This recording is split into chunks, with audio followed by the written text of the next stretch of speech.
speaking of Mrs. Griffin, you're up next. Thanks, Mr. Lucas. Looks like I'm up. Welcome to all the new students who I haven't seen all year, and hello again to the ones who have been stuck with me all year. Let's see which region I've been assigned to cover. Let me check my notes. Mr. Lucas did Europe, Mrs. Griffin, the Middle East. Oh, that should be simple. There's peace in the Middle East, right? Okay, maybe not exactly.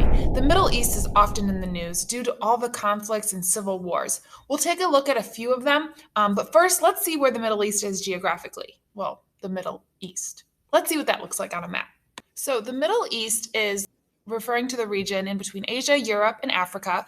Generally, they're referring to the countries of Saudi Arabia, Yemen, Oman, United Arab Emirates, Qatar, Bahrain, Kuwait, Egypt, Turkey, Syria, Lebanon, Israel, Palestine, Jordan, Iraq, and Iran. Let's look first at Israel, one of the allies of the United States in the Middle East. So Israel was actually a nation created for the homeland of Jews after World War II. However, the Palestinians who already lived there weren't exactly welcoming. We could do a whole week or really a whole unit on the history of conflict in Israel. The United States has a strong relationship with Israel. There is currently $50 billion worth of trade between the two countries. The Prime Minister of Israel is Benjamin Netanyahu, who was actually recently reelected last March. He had somewhat strained relationships with President Barack Obama, but had a close relationship with President Donald Trump, and was actually the first leader of the Middle East that President Joe Biden called after taking office. Israel has a lot of enemies in the Middle East, and as one of their allies, the United States sends a lot of economic and military aid to assist Israel. Let's take a look at one of our other allies in the Middle East, Saudi Arabia.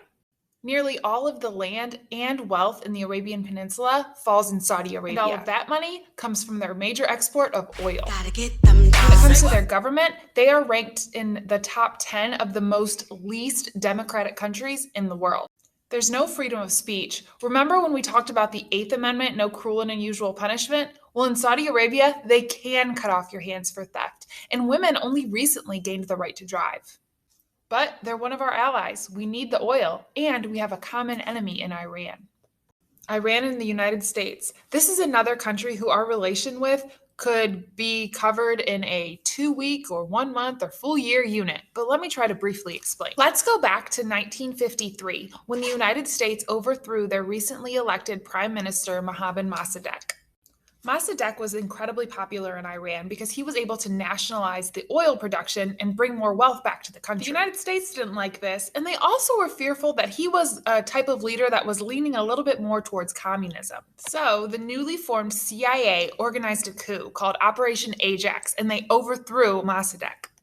The United States put in a new leader, the Shah, who was much more friendly with the West. So for the next 20 years, the United States was happy. We were receiving Iranian oil at a pretty fair price. Iranians, however, they were not happy with Americans who had put in place this awful Shah and his secret police. He was eventually overthrown in 1979 and replaced with Ayatollah Khomeini. Khomeini brought various religious clerics to power and new religious laws were enforced. Women and men had to wear certain clothing. Alcoholic drinks, Western movies, and men and women swimming together were all banned. Music and television were also heavily regulated. Iran demanded the Shah be returned to stand trial for his crimes. And on November 4th, 1979, when the U.S. declined the request, a group of Iranian college students took over the U.S. Embassy in Tehran. As a result, 52 American citizens were held hostage for a total of 444 days, the longest hostage crisis in recorded history. One failed military rescue ordered by Jimmy Carter resulted in the deaths of 8 American servicemen and 1 Iranian civilian. The hostages were formally released back to the U.S. just minutes after newly elected President Ronald Reagan was sworn into office. Hoping to take advantage of the revolutionary chaos, Iraq invaded Iran in 1980. The United States sided with Iraq, and throughout the 8-year war, America supplied President of Iraq Saddam Hussein with intelligence reports, billions of dollars, military technology, and chemical weapons. Pretty much leading to years of back and forth open conflict and numerous proxy wars between the United States and Iran. including but not limited to the Iran-Contra scandal, the anti-communist purge, Iranian Air Flight 655, the Syrian civil war, the Yemeni crisis, Darfur, tariffs, sanctions, naval disputes, covert actions, detained diplomats, detentions of hikers, drone incidents, threats to close the Persian Gulf, frozen assets, as well as the threat of nuclearization by Iran. Iran had been trying to develop a nuclear weapon to prevent invasion. The U.S. obviously doesn't want Iran to have weapons that could hurt us or our allies, Saudi Arabia and Israel.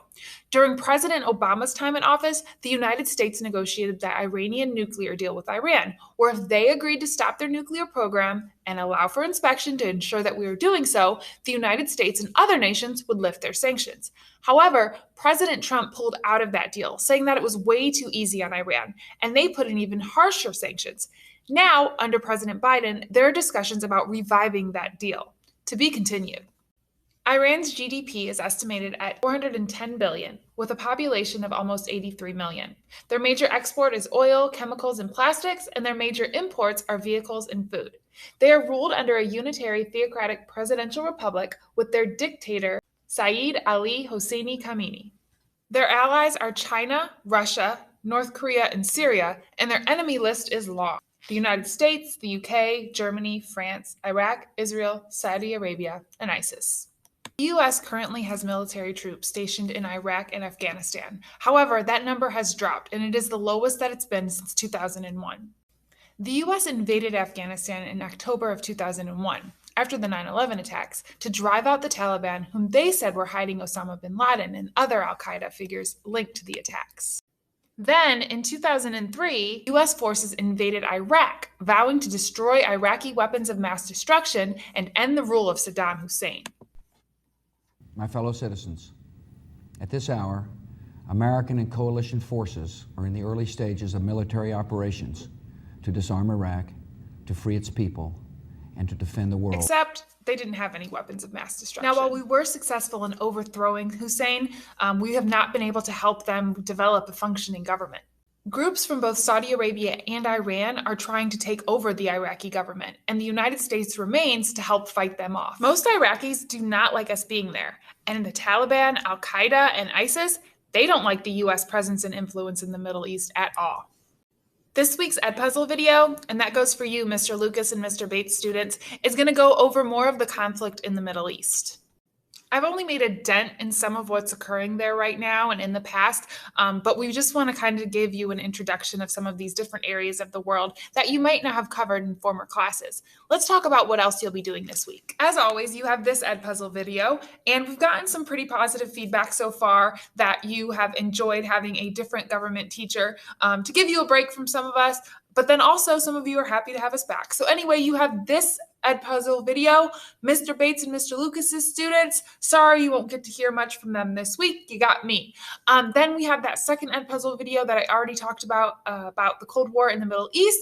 And then I have a quick article on the United States withdrawing troops from Afghanistan. And so under President Trump, the goal was to have all of the troops withdrawn by May 1st.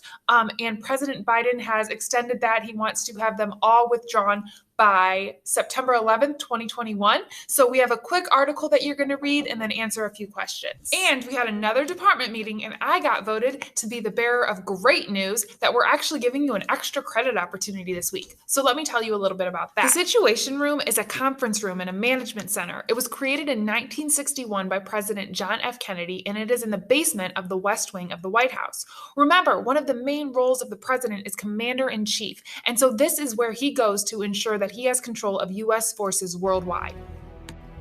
For the extra credit opportunity, you are Commander-in-Chief in the Situation Room. As the president, you have been informed that Iran is attempting to create a nuclear bomb. Our allies, Saudi Arabia and Israel, are major enemies of Iran and are asking you to intervene. It's up to you now. What are you going to do? So with this assignment, we're going to give you an option to click on some links to decide what to do. It's a slideshow. It's a what would you do? Have any of you ever read those books? I always did as a kid where you choose an alternate ending. You're doing that, but in a little bit more serious of a situation. Again, you're the president of the United States. So you're going to need to open the PowerPoint on Google Classroom in the assignment and put it in present mode. And so you're going to need to look at it as a PowerPoint. When you go to the second slide, it's going to give you 3 options. You can negotiate a deal with Iran. You can place economic sanctions on Iran that will hurt their oil production, limit their food imports, and hurt their economy. Or you could do nothing. From there, you're going to click and decide what you're going to do. It's going to let you know. So let's say, for instance, if you decide you want to place the economic sanctions, you will click there, and I don't want to spoil anything for you, so I'm not going to click through, but you have the opportunity to decide what to do as president.